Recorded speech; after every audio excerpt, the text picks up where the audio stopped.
رامي في مجاله ده مساء صيد. الخير ويا صباح الخير وكل عام وانتم بخير. معاكم راميتال رامي سليمان صاحب مؤسسه راميتال لجميع اعمال راميتال، مطابخ الحديثه المتميزه اللي كل يوم فيها جديد وكل يوم فيها تميز وابداع.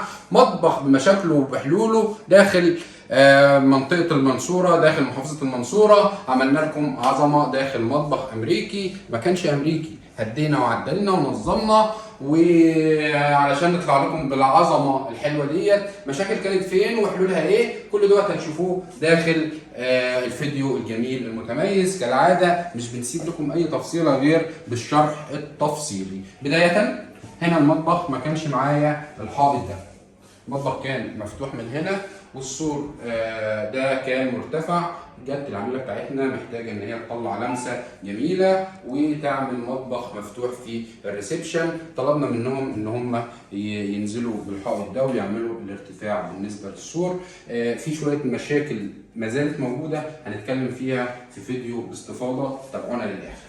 عملنا هنا البار وعملنا الرخامه الكبيره والمساحه الكبيره مع المساحه دي، وهنا في وحدات هتشوفوها دلوقتي. بالنسبه للمنطقه ديت ليه طلبنا ان يكون معايا الساتر ده؟ عشان اقدر ان انا ادخل هنا الديب فريزر، لان انا معايا هنا غساله ومعايا حوض ومعايا مساحه ركنه عايز استغلها يمين وشمال، وعايز في نفس الوقت احافظ على مثلث الحركه. مشكلتي الكبيره جدا كانت معايا هنا في السباكه، الحوض كان هنا في المنطقه دي تمام، وللاسف السباكه يعني من زمان وكده، والتعديل هيواجه مشاكل وبلاط هيتكسر، وكانت في ازمه بالنسبه للعميل بتاعنا ان هو يوصل معانا المراحل دي.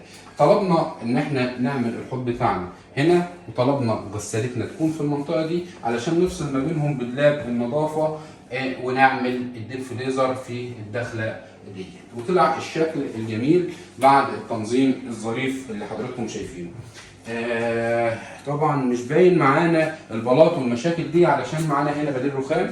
استغلينا المناطق العلويه من الفاصل من هنا لهنا بالحوائط بالارتفاعات كامله، معانا بديل رخام بلمسه جميله من العميل بتاعنا، طلع معانا تميز ممتاز ما شاء الله. عملنا البوتاجاز بتاعنا في المنطقه اللي هي في نص المطبخ، وعملنا ركنيه زي ما شرحنا حالا، ركنيه يمين ركنيه شمال لاستخدام كبير ومميز. طبعا العملاء بتوعنا بداوا ان هم يرصوا وينظموا داخل مطبخهم، علشان كده مش هنقدر ان احنا نفتح اغلب الضلف، هنحاول بس نفرجكم المميزات الموجوده هنا. ده الادراج تبقى على نظام السوفت كلوز. هنا ركنيه كبيره وعميقه لاستخدام كبير ومميز تمام. هنا برضو ركنيه بالنسبه للعلوي كتميز وابداع في استغلال المساحه الكبير والممتاز. كده ولا كده يبقى نقفل كده. هنا معانا الثلاجه، يبقى مسلسل الحركه اللي بنتكلم فيه ثلاجه، ديب فريزر، غساله، كل المنطقه ديت نقدر ان احنا نشتغل ونتحرك فيها. اللي شغال هنا شغال، اللي شغال هنا شغال، اللي هياخد حاجه من هنا هياخد. هنا البار الجميل، هنا نظام النيش، والنيش بتاعنا النهارده نيش كبير، كيش كبير وعميق كاستخدام كبير ورؤيه وفيو كبير من الريسبشن. تقدر ان انت تشوف وتملي عينك اقول ايه. كان المفروض ما عملوش النيش التاني اللي هناك ده، بس طبعا ما كانوش متخيلين ان احنا هنعمل نيش كبير وعميق بالوضع ده.